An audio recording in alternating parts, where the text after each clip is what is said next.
Time is now 8 minutes past 2 o'clock. Welcome back to the 123 show with me, Noreen Mayer, on this Thursday afternoon. And I'm really excited to welcome back on the program Sadia Osmani for this week's Thursday Chinwag. It's great to speak to you. How are you doing, Sadia? I'm all right, thank you very much. Nice to speak to you too, Noreen. Yeah, I feel like it's been a really long time. Yeah, it's lovely to be back in the studio. Yeah, so I was going to say, what big topic have you got for our listeners this afternoon? Well, it's a topic that I've been kind of mulling over for the last couple of weeks. Something or other has led to it, and it was really based on the fact that, you know, I suppose with the holiday we had last week, quite a few people have been eating mooncakes and things like that. People are thinking about their weight, and because I spent all this time in quarantine and I've been stationary for a long time, so I've been trying to lose weight. And one of the things I kind of recently mentioned was that I found that, you know, that regardless of like doing lots and lots of exercise and perhaps, you know, watching what your food is and things like that, I still haven't found that the scales have shifted. So I was looking this week, I did a little bit of research to see whether, you know, is this just me fooling myself, or is there a phenomenon where actually you don't lose that weight so easily? And I had a feeling that initially it might be something to do with like age and stuff like that. But I came across a really good bit of research and a kind of video from the BBC. And basically what this was about was that, you know, on the 23rd of September, they released this video called Why Humans Evolved to be Lazier Than Our Ancestors. And what this was about was that they basically said, like, you know, if you're doing exercise, like exercise or physical activity is actually defined as things like, you know, you spend time cleaning the house, you go shopping, you make dinner. So that's just physical activity that you're doing every day. And exercise is obviously a different thing altogether because it's intentional, it's discretionary, and you're there to actually burn calories. And to a certain extent, it's a kind of reasonably modern phenomenon because, you know, years and years ago, people didn't care so much about exercise. They were eating balanced meals, they were doing whatever. But now, obviously, you know, everyone's going to gyms and they think you've got to burn the calories and we've got to get out there and then also eat because we can burn the calories.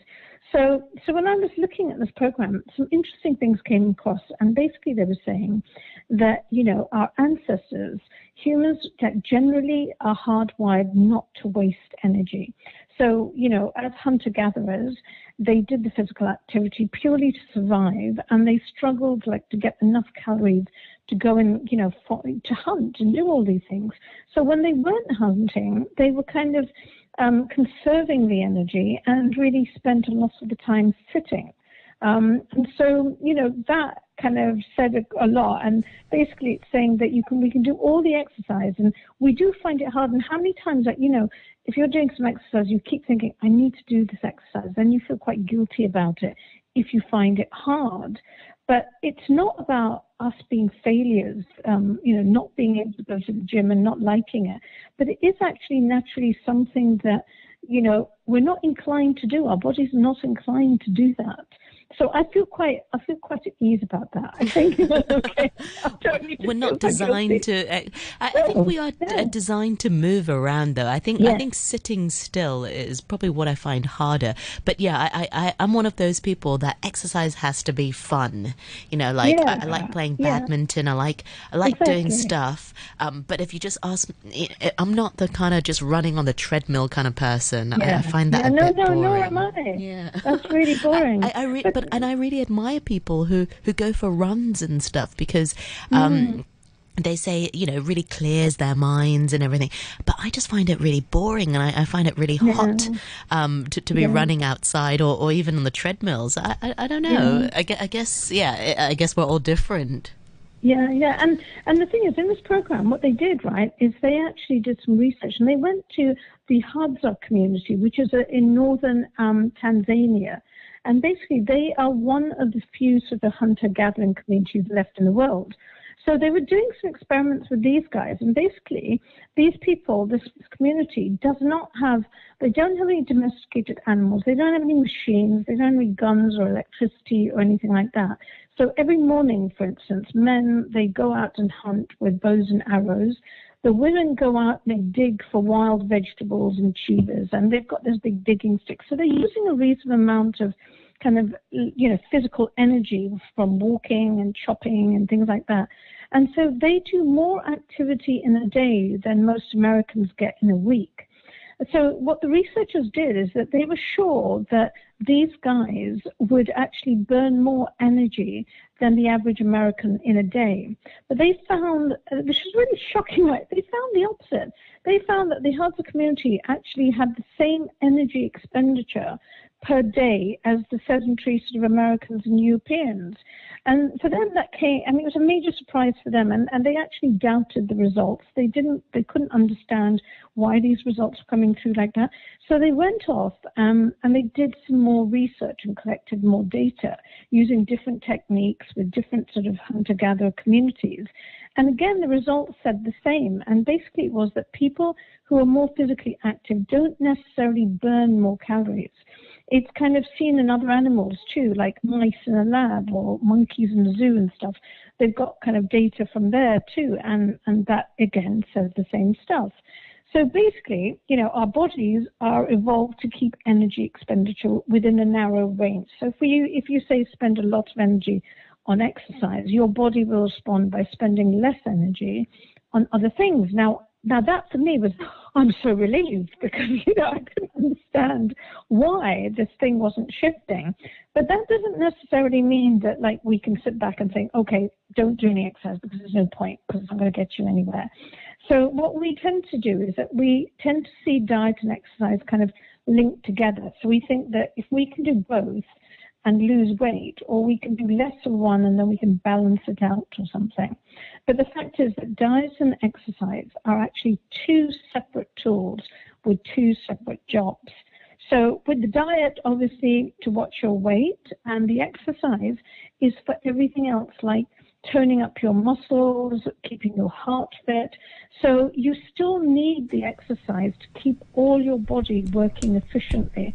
So that's why you can't really give up the exercise. You should still do it. Yeah, and building muscles is really important, especially as we get older, as we age.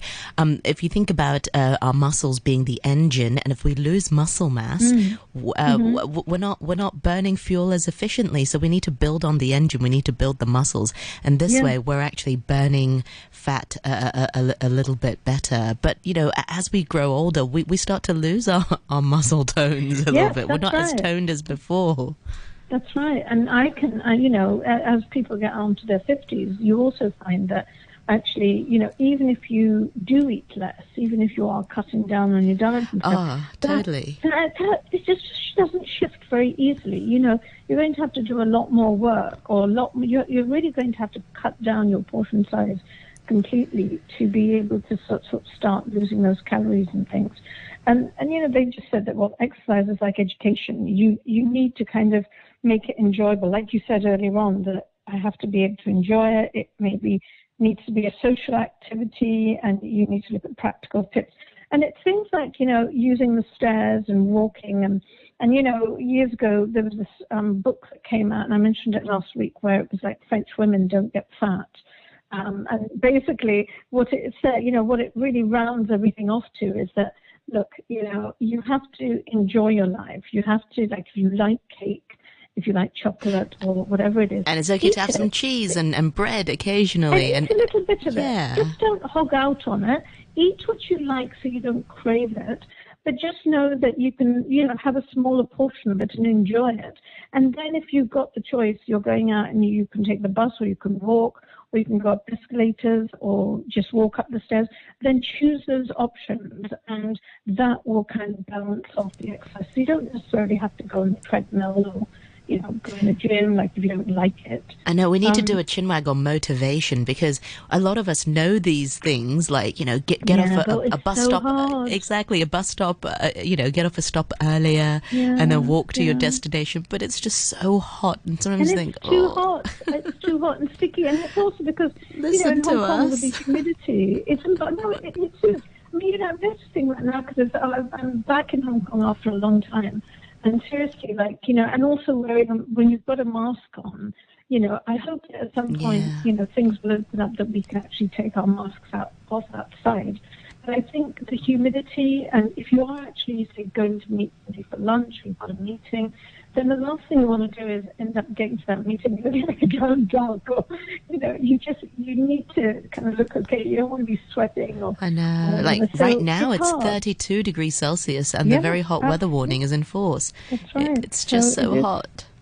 It is very hot, and obviously, we've got to keep in mind that our age and our fitness level and things like that, if we're feeling not well or we're getting older and stuff, then obviously our metabolism slows down, and you've got to choose the right diet and the right type of food to be eating to do that. But it is, I think you're right that, motivation is seriously half of it, because if you find it hard to start, I think once you start and see results, and how soon do you see results? If you don't see results within a couple of weeks, you give up and you think, oh, it's not working, forget it, that thing. But how long does it take? That's the thing.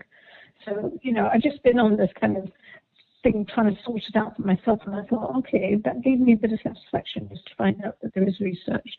I thought, my husband thought I was just, cheating and making excuses. He thought, yes, okay, there's some valid science behind it. So there is some truth to why we're sort of lazy when it comes to exercising. So that sort of justifies it.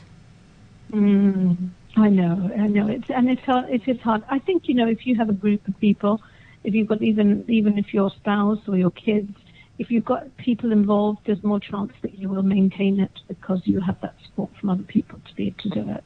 But there's no probably right time. But we all I think there's a cycle that people face once they've got festivals and gatherings and things like that. Then suddenly they decide, oh, I've got to get healthier. But it just lasts a short time and then it's gone. Yeah. So much for that. Well, Sadia, always lovely to chat with you. Thank you so much for your sharing today. You're very welcome. And I look forward to more chats with you next week. Thank you very much. Thank you. All right. You take care then. Bye for now. Okay then. Bye-bye.